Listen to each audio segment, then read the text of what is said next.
మన దేవుడు మన రక్షకుడైన యేసయ్య నామములో మీ అందరికీ శుభాలు తెలియజేస్తున్నాను.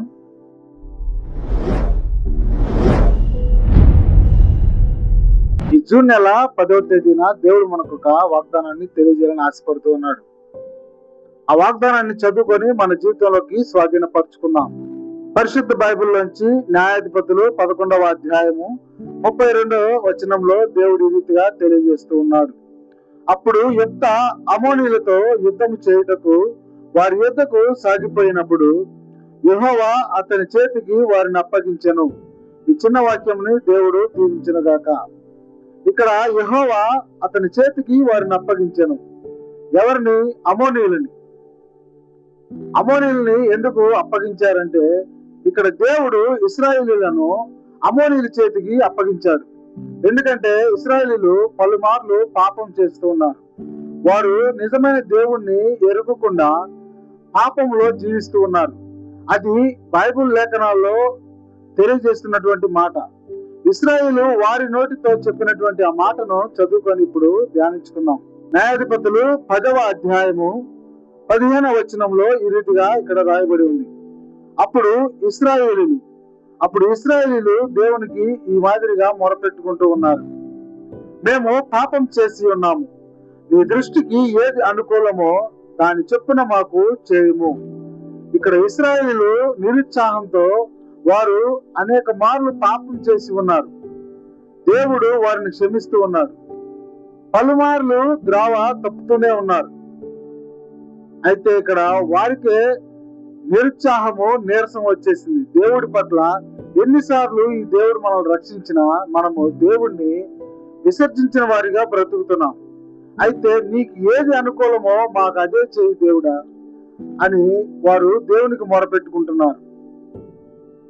ఇశ్రాయేలీయుల గురించి దేవుడు ఎప్పుడు వారి క్షేమం కొరకు ఆయన ప్రయత్నిస్తూనే ఉంటాడు. అయితే వారి కష్టం వచ్చిన ప్రతిసారి ఒక న్యాయాధిపతిని, ఒక ప్రవక్తని ఆయన నిలబెడుతూ వస్తూ ఉన్నాడు. సంసోను కాలంలో కూడా ఈ ఇశ్రాయేలీయులు పాపం చేసి ఉన్నప్పుడు వారిని ఫిలిష్తీయులకు దేవుడు అప్పగించాడు. వారిని మరలా రక్షించుటకు నాజీరు చేయబడినటువంటి సంసోను గారిని, దేవునితో నాజీరు చేయబడినటువంటి సంసోను గారిని ఆయన ఏర్పరచుకొని ఒక న్యాయాధిపతిగా నియమించాడు. అయితే ఇక్కడ ఆ రీతిగానే గిలాదు వాడైనటువంటి యెఫ్తాను దేవుడు ఏర్పరచుకున్నాడు. ఆ యెఫ్తా గారిని ఈ ఇశ్రాయేలును కాపాడుటకు, ఎవరి చేతిలోంచి? అమోనీయుల చేతిలోంచి ఇశ్రాయేలును కాపాడుటకు యెఫ్తా గారిని దేవుడు ఏర్పరచుకున్నాడు. అయితే ఆయన ఒక వేశ్య కుమారుడు. ఆ వేశ్య కుమారుడైనటువంటి ఈ యెఫ్తా గారిని తన సహోదరులైనటువంటి వారు, మా తండ్రి ఇంట నీకు స్వాస్థ్యం లేదు, నీవు ఇక్కడి నుంచి వెళ్ళిపో, లేదా నీకు కఠిన చర్యలు ఉంటాయని ఆయన బెదిరించిన ఆ ప్రకారం ఆయన ఒక దేశానికి పారిపోయాడు. ఆ దేశం ఏమిటంటే టోబు దేశం. టోబు దేశానికి ఆయన పారిపోయాడు. అక్కడ కొంతమంది వ్యక్తులు ఉన్నారు. ఆ వ్యక్తుల గురించి కూడా దేవుడు ఇక్కడ రాయబడి ఉంది. అల్లరి జనము. వారు అక్కడ అల్లరి జనము ఉన్నారు. అంటే దేవుణ్ణి ఎరుగకుండా వారు నిత్యము బలులు అర్పించేవారు, చెడు చేసేటువంటి వారు, పాపం చేసేటువంటి వారు, అల్లరి జనం అక్కడ ఉన్నారని తెలియజేస్తూ ఉంది. అయితే టోబు దేశానికి వెళ్ళినటువంటి ఈ యెఫ్తా గారు మరలా దేవుడు ఏర్పరచుకున్నాడు. ఏ రీతిగా అంటే తన సహోదరులైనటువంటి వారు, గిలాదు పెద్దలైనటువంటి వారు యెఫ్తా దగ్గరకు వచ్చి, నీవు మాకు నాయకుడిగా ఉండు రమ్మని వారు ఆయనను వేడుకుంటున్నారు.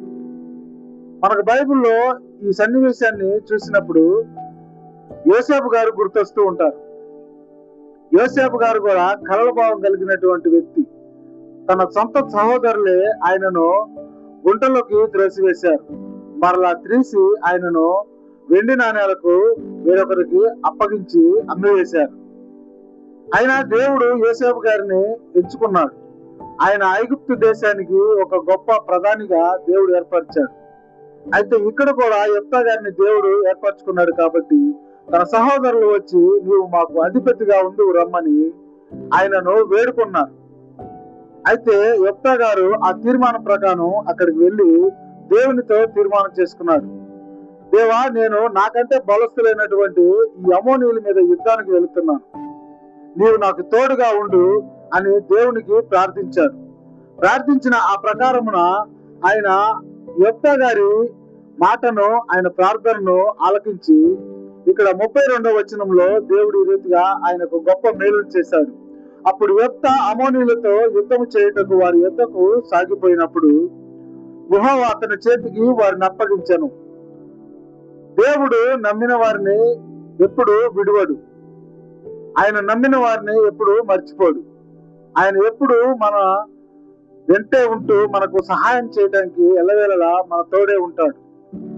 అటువంటి దేవుణ్ణి మనము మర్చిపోకుండా మనము నిత్యము దేవునితో సావాసం చేస్తూ ఉండాలి. ఆయన లేఖనాలను చదువుకుంటూ ఉండాలి. ఆయన చెప్పినటువంటి కట్టడలను మనము ఫాలో అవుతూ ఉండాలి. ఆయన చెప్పినటువంటి 10 ఆజ్ఞలను మనము శిరసా వహించి పాటిస్తూ ఉండాలి. ఏ ఒక్క మాటనైనా మనము తప్పిపోతే దేవునికి అయిష్టులుగా మనము ఉంటాము.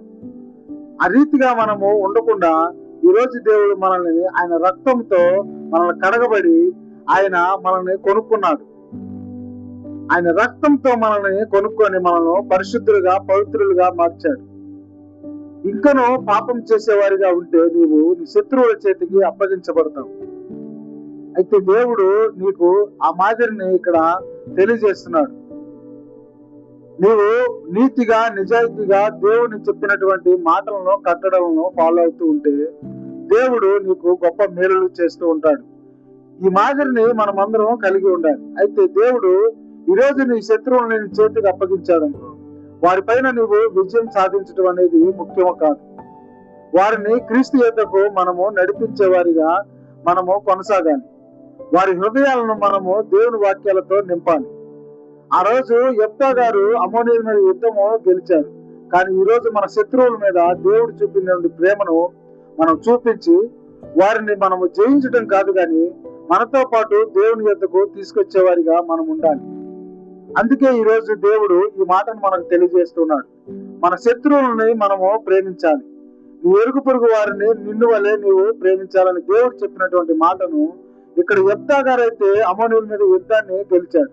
కానీ మన శత్రువుల మీద మనం చేయాల్సింది యుద్ధం కాదు. వారి మీద మనము ప్రేమను పంచి వారికి మనము దేవుని వాక్యాన్ని తెలియజేస్తూ ఉండాలి. మనతో పాటు వారు పరలోక రాజ్యంలో ఉండేలాగా వారి హృదయాలను మార్చి వారికి బాప్తీస మార్గాన్ని మనము బోధించాలి. ఆ రీతిని దేవుడు తెలియజేస్తూ ఉన్నాడు. దేవుడు త్వరలో రానని ఉన్నాడు.